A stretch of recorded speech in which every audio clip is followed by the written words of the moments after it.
Hello everyone, আমি শর্মিষ্ঠা। আপনার নতুন একটি ব্লগে আপনাদের অনেক অনেক স্বাগত জানাই। আশা করি আপনারা খুব ভালো আছেন। বৃষ্টি ভেজা পাহাড়ের সৌন্দর্যই এক আলাদা, এক মোহময়, যা মনকে ছুঁয়ে দেয়। সত্যি পেলিংয়ে পৌঁছে একটা অন্যরকম অনুভূতি জাগলো। আমরা ফ্রেশ হয়ে নিয়ে সন্ধেবেলা খাবার টেবিলে এসে পড়েছি। খাওয়া দাওয়া করে প্রচণ্ড বৃষ্টি শুরু হয়েছে, তো আশেপাশে সেই সৌন্দর্যটা আপনাদের দেখাচ্ছি। হোমস্টেতে 5 ঘন্টা জার্নি করে সবাই খুব টায়ার্ড, একটু রেস্ট নিয়ে নিলাম। তো রাত্রেবেলা খাবারের টেবিলে চলে এসেছি।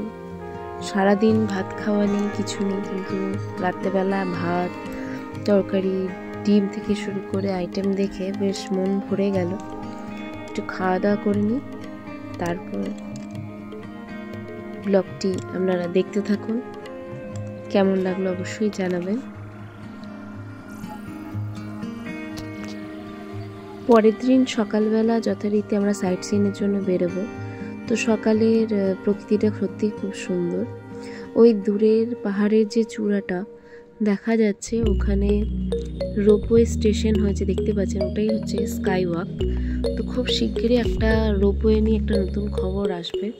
পরবর্তী ব্লগে চোখ রাখবেন আমার ভিডিওটিতে। তো যথারীতি আমরা সবাই রেডি হয়ে গেছি। রেডি হওয়ার পর এরপর আমরা গাড়িতে উঠে গেছি। যেহেতু এখানে প্রত্যেকটা সাইট সিন অনেকটাই দূরে দূরে, তো মোটামুটি ঘন্টাখানেক সময় লাগবে। সেই জন্য একটু তাড়াতাড়ি বেরোতে হলো, যেন পুরোপুরি দেখতে পারি। প্লাস ওয়েদার প্রচণ্ড চেঞ্জ হচ্ছিলো, মাঝে মাঝে বৃষ্টি, মাঝে মাঝে ওয়েদার খুবই খারাপ হচ্ছিলো। আর আজকে দোল পূর্ণিমা, আজকে শুক্রবার। তো যথারীতি প্রচুর মানুষের ভিড়। আরও একটা আকর্ষণের বিষয়ও আছে। চলুন, আজকে আমাদের ফার্স্ট গন্তব্য হচ্ছে কেচিউপাল্লি লেক। তো সেখানে গিয়ে অবশ্যই সেটা আপনারা দেখতে পাবেন।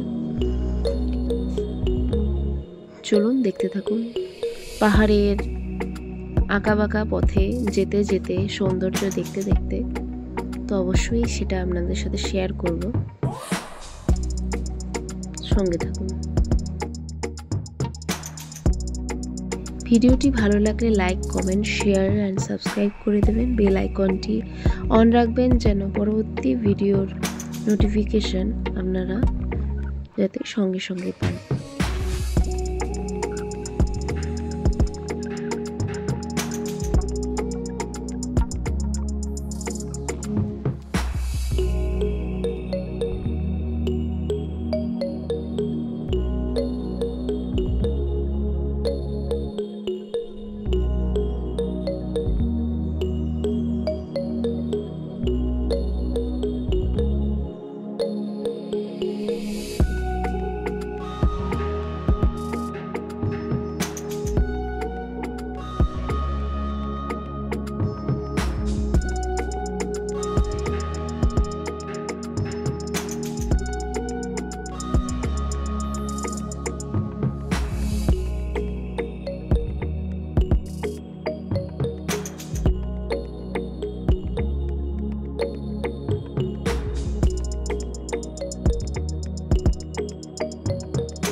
যেতে যেতে এই লেকের সম্পর্কে কিছু বলছি।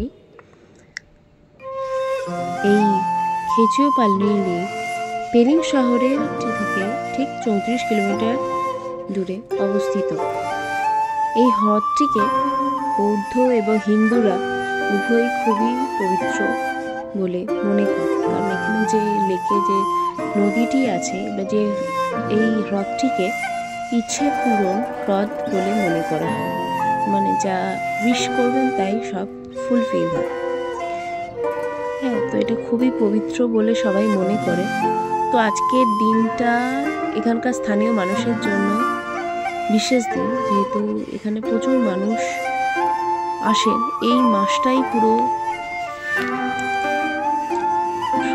সব এখানকার সিকিমিজদের জন্য খুবই পবিত্র এই মাসটা। কারণ এই মাসে এখানকার মানুষ মাংস ভক্ষণ করেন না, মানে কোনো মিট শপও খোলা থাকে না দোকানে। এটা ওখানকার প্রশাসনের তরফ থেকে স্ট্রিক্টলি আছে যে ওখানে একটা কালচারকে ওরা ফলো করে, সেই অনুযায়ী কোনো রকম মিট শপ এখানে সবই বন্ধ থাকে। আর যখন পর্যটকরা যান তারা তো অবশ্যই হোমস্টে বলুন, হোটেলে যখন করে সেটা কিন্তু লুকিয়ে তাদেরকে ওখানকার স্থানীয় লোককে ব্যবস্থা করতে হয়। কিন্তু ওনারা ওই সময়টা চিকেনের কোনো দোকান ওখানে খোলা থাকে না। তো এতটাই ওনারা নিজেদের ধর্মটাকে, নিজেদের কালচারটাকে এতটাই শ্রদ্ধা করে, তো বুঝতেই পারছেন। তো দেখতে দেখতে আমরা মোটামুটি কেচিওপেলি পালরি লেকের কাছাকাছি চলে এসেছি। এবার আমরা এন্ট্রি নেব। তো আশেপাশে প্রচুর দোকানপাট আছে, তো সেগুলো দেখতে দেখতে আমরা যাচ্ছি। আর আমরা যেহেতু পার্কিং পাইনি, ওখানেই সামনে আটকে দিয়েছিল। বিশাল প্রচুর স্থানীয় মানুষের আগমন হয়েছে। আজকে বিশেষ এখানে অনুষ্ঠান আছে, যেটা এই লেককে কেন্দ্র করে এই সময়টাতে, মানে এই দোল পূর্ণিমার এই সময়টাতে, এই পুরো মাস জুড়ে হয়। আর এই দোল পূর্ণিমার দিনই শেষ হয়। তো যারা ভিজিট করবেন অবশ্যই যাবেন দোল পূর্ণিমার এই সময়টা, কারণ এটা খুবই পবিত্র লেক। তো অবশ্যই আপনারা এই সময়টা গেলে একটা অন্যরকম ভাইবস আপনারা পাবেন অবশ্যই। বেশি কিছু বলছি না, চলুন দেখতে থাকুন। এখানে এন্ট্রি ফিস 30 রুপিস। তো আমরা যথারীতি টিকিট কেটে নিয়েছি। টিকিট কেটে আমরা আস্তে আস্তে এরপরে যাবো ভেতরের দিকে। চলুন দেখতে থাকুন। এই কেচিওপালরি হ্রদের এখানে আস্তে আস্তে রাস্তায় আমরা দেখেছিলাম বহু মানুষ হাঁটতে হাঁটতে এখানে আসেন। তো তারা তাদের অনুষ্ঠানটাকে সেলিব্রেট করতে গেলে আমরা যেমন ধরুন শিব পুজোর সময় বা শ্রাবণ মাসে হেঁটে যাই, এটা আমরা মনে করি যে আমরা হেঁটে গিয়ে বাবার মাথায় জল ঢালব, আমাদের উইশ ফুলফিল হবে। তেমনি ওখানকার স্থানীয় মানুষরাও কিন্তু প্রচুর মানুষ দেখছি হেঁটে হেঁটে যাচ্ছিলেন। তাদের নিজস্ব যে ড্রেস আছে সেই ড্রেস আপ করে তাদের পুজোতে এই ধরনের ইয়েতে যেরকম ড্রেস আপ হয় সেরকম ড্রেস পরে প্রচুর মানুষ ভিড় করেছেন এই কেচিওপালরি। কিন্তু এখন ওখানে মাছ, কেচিওপালরি লেকে যে মাছকে খাবার খাওয়ানো যায়, কিন্তু এখন আপাতত সেইটা বন্ধ আছে। এই হ্রদটিকে বৌদ্ধ আর হিন্দু এই উভয় ধর্মাবলম্বীদের কাছে খুবই পবিত্র, এবং এই লেকটিকে সবাই ইচ্ছা পূরণকারী লেক বলেই বিশ্বাস করে থাকেন। এই হ্রদের স্থানীয় নাম সো দজো সো নামে পরিচিত, যার অর্থ হে ভদ্রমহিলা এখানে বসো। অবস্থান বিবেচনা করে হ্রদের জনপ্রিয় নাম হলো কেচিওপালরি লেক বা কেচিওপালরি হ্রদ, যা কেচিওপালরি পাহাড়ের মাঝখানে অবস্থিত এবং যাকে একটি পবিত্র পাহাড়ও বলা হয়ে থাকে।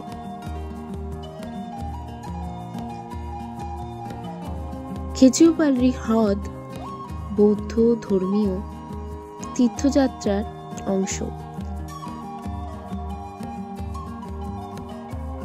হ্রদের একটি আকর্ষণীয় বৈশিষ্ট্য হলো হ্রদে পাতা ভাসতে দেওয়া হয় না, যা পাখিদের দ্বারা নিশ্চিত করা হয়, যারা হ্রদের পৃষ্ঠে পড়ার সাথে সাথে পরিশ্রমের সাথে পাতা তুলে নেয়। এই হ্রদে এবং এই জাতীয় উদ্যান জীববৈচিত্র্যের দৃষ্টিকোণ থেকে খুবই সংরক্ষিত। লোককাহিনীর অনুসারে কেচিওপালরি দুটি শব্দ দিয়ে তৈরি, কেচিও অ্যান্ড পালরি। কেচিও শব্দের অর্থ উড়ন্ত যোগিনী এবং পালরি শব্দের অর্থ প্রাসাদ। সিকিমের সমস্ত হ্রদের উৎপত্তির সাথে পৌরাণিক যোগসূত্রগুলি এগুলিকে খুবই পবিত্র করে তোলে এবং খেচিওপাল্লি হ্রদের ক্ষেত্রেও সেটাই হয়েছে। গুরু পদ্মসম্ভব এখানে চষ্টি যোগিনীর কাছে ধর্মোপদেশ দিয়েছিলেন। এটি দেবী তারা জেটসুন দোলমার বাসস্থান। খেচিওপাল্লি হ্রদ হল তার পদচিহ্ন। হ্রদটি দেবী ছো পেমার প্রতিনিধিত্ব করে। হিন্দু দেবতা শিব হ্রদের ওপরে অবস্থিত দুপুকনে গুহায় ধ্যান করেছিলেন এবং তাই নাগপঞ্চমীর দিনে এই হ্রদে পুজো করেছিলেন। নেনজো আশালম নামে এক লেপচা মেয়ে হ্রদের দেবী কর্তৃক আশীর্বাদপ্রাপ্ত হয়েছিলেন এবং তাকে একটি মূল্যবান রত্ন উপহার দেওয়া হয়েছিল যা হারিয়ে গিয়েছিল এবং স্থানীয় জনগণের বিশ্বাস যে হ্রদে সেই রত্নটি লুকিয়ে আছে। রাস্তার পাশে ডান দিকে দেখতেই পাচ্ছেন যে ছোট ছোট করে পাথরগুলো সাজানো আছে। তো এখানে প্রচুর মানুষ পাথরগুলো বড় পাথর ছোট পাথর পরপর সাজিয়ে রাখে, বলে যে এতে ইচ্ছে পূরণ হয়। হাঁটতে হাঁটতে মোটামুটি 15-20 মিনিট মতো হাঁটতে হয়। হাঁটার পর আমরা খুব শিগগিরই হ্রদের কাছে পৌঁছে যাব। এখন হ্রদের কাছে যাওয়া বা জলে টাচ করার কোনো অনুমতি নেই। এখানে বিশাল একটা সাইনবোর্ড আছে যে এখানে কি করা যাবে কি করা যাবে না। তো এখানে লেখা আছে যে এখানে কোনো রকমভাবে ড্রোন ওড়ানো যাবে না, প্লাস জলে কোনো রকম কয়েন বা নোংরা জাতীয় কোনো জিনিস কোনো কিছু ফেলা যাবে না, মাছদের খাওয়ানো যাবে না।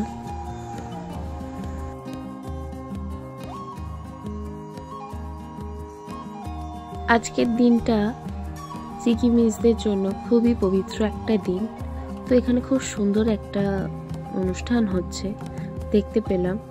তো চলুন ভিডিওটি পুরোপুরি দেখতে থাকুন। ভিডিওটি পুরো দেখার অনুরোধ রইল, সঙ্গে থাকুন।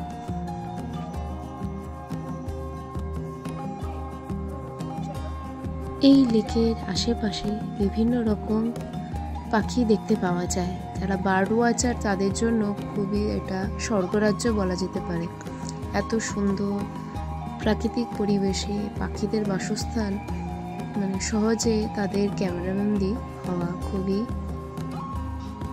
সম্ভব বলা যেতে পারে। এখানে বিভিন্ন পরিযায়ী পাখিরাও আসে এই হ্রদে। চলুন এই হ্রদের আশপাশটা একটু ঘুরে দেখি।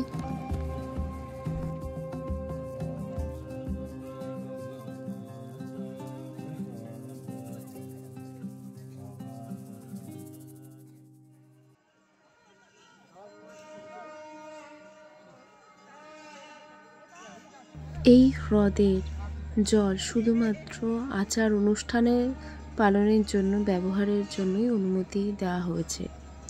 ফলস্বরূপ প্রতি বছর মাঘ মাসে অর্থাৎ মার্চ এপ্রিল করে 2 দিন ধরে এখানে একটি ধর্মীয় মেলা ও বৃহত্তর একটা উৎসব অনুষ্ঠিত হয়। সেখানে সিকিম, ভুটান, নেপাল ও ভারতের বিভিন্ন অঞ্চল থেকে বিপুল সংখ্যক তীর্থযাত্রী উপস্থিত হয়ে থাকেন। তারা হ্রদে খাদ্য সামগ্রী উৎসর্গ করেন ও প্রসাদ হিসাবে হ্রদের জল বহন করেন। লোকেরা বিশ্বাস করে যে শিব হ্রদের ভিতরে গভীর ধ্যানে বিরাজমান। এই উৎসবের সময় তীর্থযাত্রীরা বাঁশের নৌকায় খড় দিয়ে বাঁধা মাখনের প্রদীপ ভাসিয়ে সন্ধ্যায় শ্রদ্ধার প্রতীক হিসাবে প্রার্থনা করে এবং অন্যান্য অনেক খাদ্য নৈবেদ্যও দেন।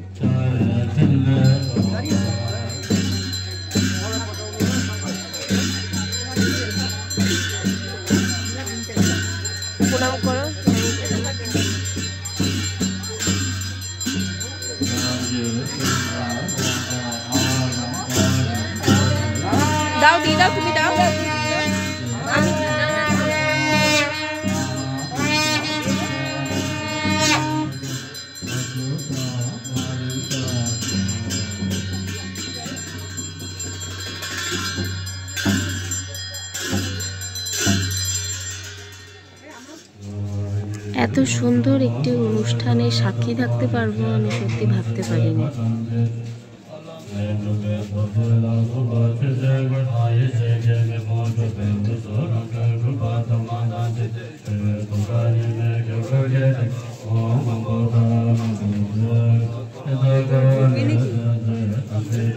টাকা দিতে হবে।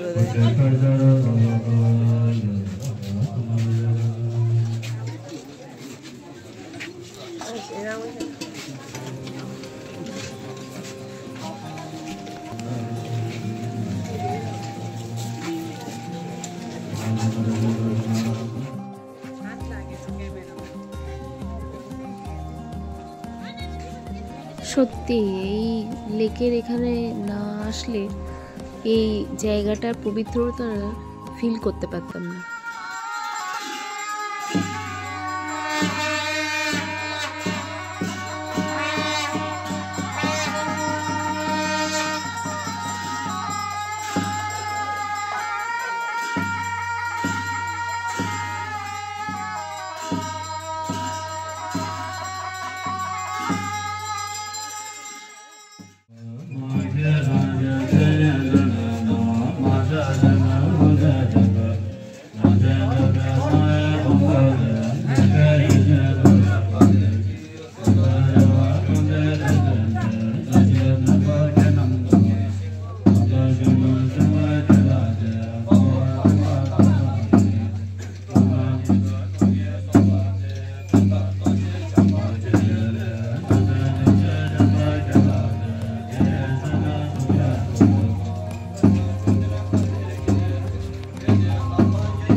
এই জায়গাটা সত্যি খুবই সুন্দর আর খুবই পবিত্র একটা স্থান।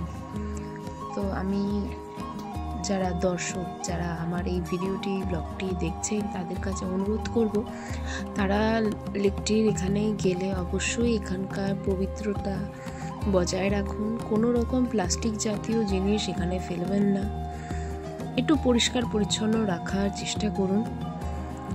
আর এই জায়গাটার এত সুন্দর যে এনভায়রনমেন্টটাকে বজায় রাখুন, এটাই আমার সবার কাছে অনুরোধ। সবাই ভিডিওটি দেখতে থাকুন। ভিডিওটি ভালো লাগলে লাইক, কমেন্ট, শেয়ার, সাবস্ক্রাইব করবেন। বেল আইকনটি অন রাখবেন যেন পরবর্তী ভিডিওর নোটিফিকেশন আপনারা তাড়াতাড়ি পান। ওখানে একটা মনাস্ট্রি ছিল, সেই মনাস্ট্রির ভেতরে আমি দেখছিলাম সেই মনাস্ট্রিটা। চলুন দেখতে থাকুন ভিডিওটি, সঙ্গে থাকুন।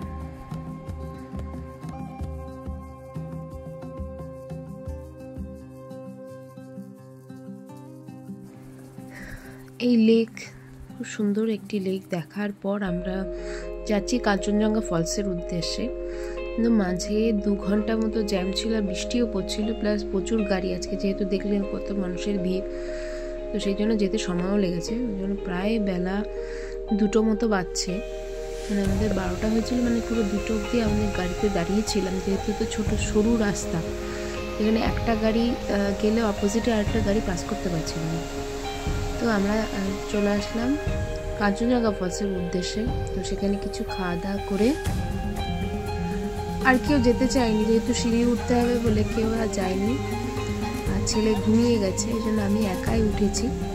চলুন আমাদের সঙ্গে থাকুন, ভিডিওটি দেখতে থাকুন।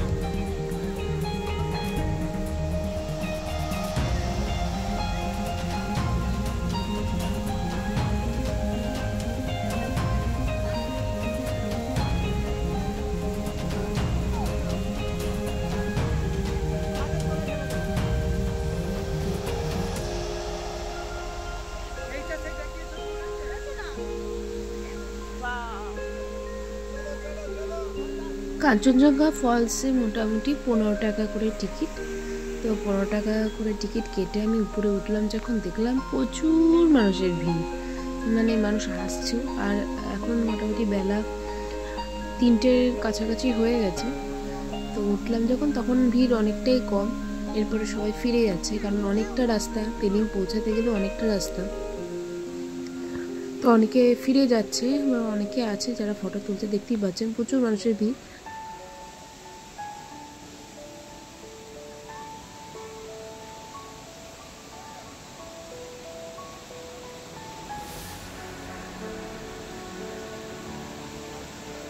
ওখানে আস্তে আস্তে যেতে যেতে ভালো একটু ফটো তুলি, কিন্তু একা তো তুলতে পারবো না। তো ওখানে কয়েকজন ছিল যারা ফটো তুলছিল, তাদেরকে বলতে কিছু ফটো তুলে দিলাম।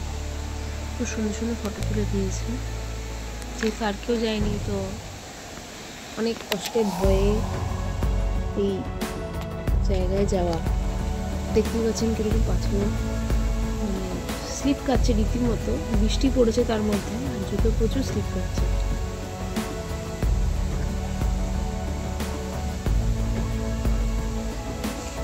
মানে না ধরে যাওয়া যাচ্ছে না, এত সাংঘাতিক, এত রিস্কে। দেখতে পাচ্ছি শ্যাওলার পড়ে গেছে অনেক পাথরই, আর দুবার পড়তে পড়তে বেঁচে গেছি। মানে খুব লাকের জোর যে স্লিপ কেটে যাচ্ছে, এত খুব সাবধানে গেলাম কাঞ্চনজঙ্ঘা ওয়াটারফলসে। মানে সামনে যাওয়া যাচ্ছে না খুব একটা, কারণ প্রচুর চার দিচ্ছে জল উপর থেকে যেহেতু পড়ছে।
এই পাহাড়ি সৌন্দর্য দেখার জন্যই পাহাড়ের পথে আসা প্রতি বছর।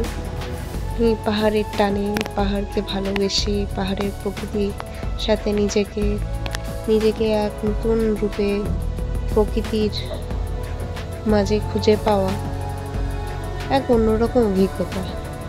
আশা করি যারা আপনারা ভালোবাসেন পাহাড়, তারা অবশ্যই একমত হবেন। এখানে জিপ লাইনিং এর ব্যবস্থা আছে, কিন্তু আপাতত সেদিন বন্ধ ছিল, কারণ প্রচণ্ড বৃষ্টি হচ্ছিল। কিছুটা কমতে আমরা উপরে আসতে পারলাম, ভালোই আমরা গোটা রাস্তায় বৃষ্টি পেয়েছি। চলুন আস্তে আস্তে নামি।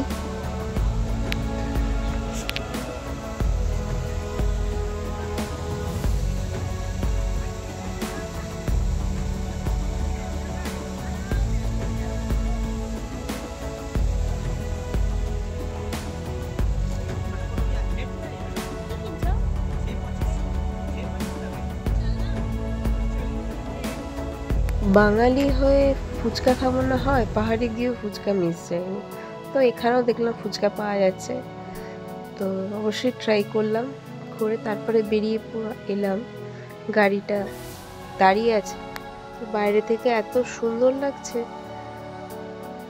বলে বোঝাতে পারবো না আপনাদের। এরপর আমরা গাড়িতে করে এলাম অরেঞ্জ গার্ডেন, কিন্তু তখন রীতিমতো 5টা বেজে গেছে, 5:30 মতো বাজে, ঢুকতে তো পেলাম না। তো বাইরে থেকেই দেখছিলাম। অরেঞ্জ গার্ডেনে আসতে হলে আপনাদের অরেঞ্জ দেখতে হলে অক্টোবর থেকে মোটামুটি জানুয়ারি ফেব্রুয়ারি পর্যন্ত আপনি হয়তো দেখা পেতে পারেন, অক্টোবর থেকে। ওখানে স্থানীয় লোকেদের কাছে জানবেন। তো অরেঞ্জ গার্ডেনে আসতে গেলে আপনাদের পেলিং মোটামুটি অক্টোবরের টাইম ভিজিট করতে হবে, তবে আপনি এত সুন্দর জায়গাটা ভ্যালিটা দেখতে পারবেন। লাক খারাপ বলে দেখতে পেলাম না। এরপরে পাহাড়ি নদীকে পাশে রেখে আমরা এগিয়ে চলেছি পেলিংয়ের দিকে। হয়তো পেলিং পৌঁছাতে পৌঁছাতে সন্ধে হয়ে যাবে। তো সেই অন্ধকার অবস্থাতেও পেলিংয়ের সৌন্দর্য কিছুটা আপনাদের সামনে তুলে ধরার চেষ্টা করব। তো সঙ্গে থাকুন, ভিডিওটি দেখতে থাকুন।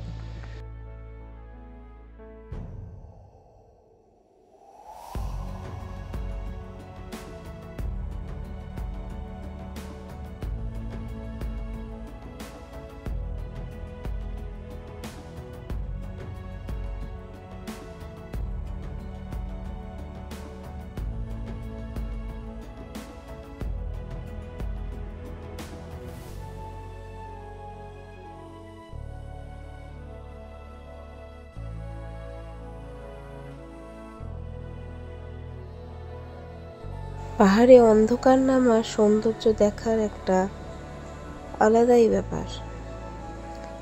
পাহাড়ের কোলে যে বাড়িগুলো আছে সেখানে লাইট জ্বলছে, দেখতেই পাচ্ছেন দূরে দূরে সব ছোট ছোট আলো, অনেক দূর পাহাড়ের মাঝে জ্বলছে আলোগুলো। মানে এক অন্যরকম রহস্য রোমাঞ্চের অনুভূতি দিচ্ছে। রাস্তা দিয়ে কয়েকটা গাড়ি চলছে। ভিডিওটি ভালো লাগলে লাইক, কমেন্ট, শেয়ার, সাবস্ক্রাইব করবেন, বেল আইকনটি অন রাখবেন পরবর্তী ভিডিও দেখার জন্য। সবাই ভালো থাকবেন, সুস্থ থাকবেন। আবার দেখা হবে নতুন একটি ব্লগে।